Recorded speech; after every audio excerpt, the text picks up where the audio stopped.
Mariborsko stanovanjsko naselje Forum je že takrat, ko so ga pred 7 leti zgradili, veljalo za nadstandardno stanovanjsko naselje. Ampak stanovalci, ki tu živijo, pravijo, da tega nadstandarda pravzaprav v marsičem ni, oziroma da imajo, odkar je to stanovanjsko naselje z istim upraviteljem ves čas probleme, ki se začnejo pri vodi, pa se končajo pri dvorišču. Pa mogoče gospod Ajtnik, kot član tudi nadzornega odbora, kaj se pravzaprav dogaja s tem vašim forumom? Res je, ko smo iskali materijale, odnosno ko smo bili interesenti, da kupimo stanovanje v tem kompleksu, je na reklami pisalo gor Forum kultura bivanja.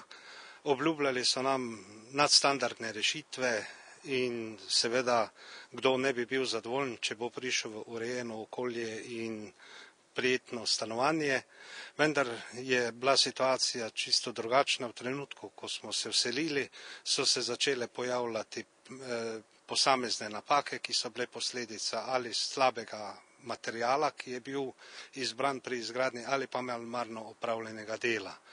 Vgradili so nam v sistem vodovodnega omrežja mehčalno napravo, kjer nam mehčajo mariborsko pitno vodo. Tako da posledica tega pa je, da iz zdrave mariborske vode izločajo magnezij in kalcij z odgovorom, češ da pač s tem podaljšujejo življenjsko dobo cevi. Je pa situacija taka, da smo ravno pred kratkim imeli poškodbo cevi v 7. nadstropju in je bil ogromen izliv vode, tako da je praktično ta lokal v pritličju bil tudi krepko poplavljen. Stranki pod v 6. etaži pa je praktično odpadel strop. Zdaj, če bi bilo verjetno, če bi bila tam mehčana voda takšna, kot je normalna voda, bi verjetno Zavod za zdravstveno varstvo ne zahteval vsako leto, 2-krat letno analizo, ne?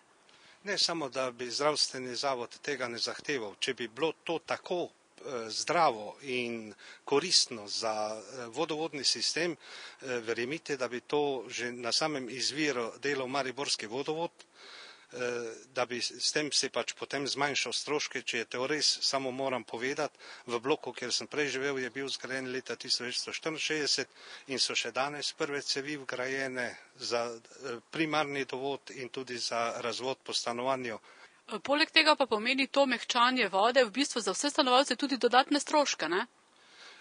Res je, in ti stroški tudi niso majhni. Tu gre za količine soli, gre za servisiranje filtrov, za dodajanje, kajti mi ne dodajamo samo soli za mehčanje vode, ampak dodajamo še tudi aditive, ki zmanjšujejo korozijo teh cevi, ker mi imamo namreč še pocinkane cevi, ki pa so seveda podvržene koroziji in natrijev klorid je pa tisti, ki pospešuje rjo.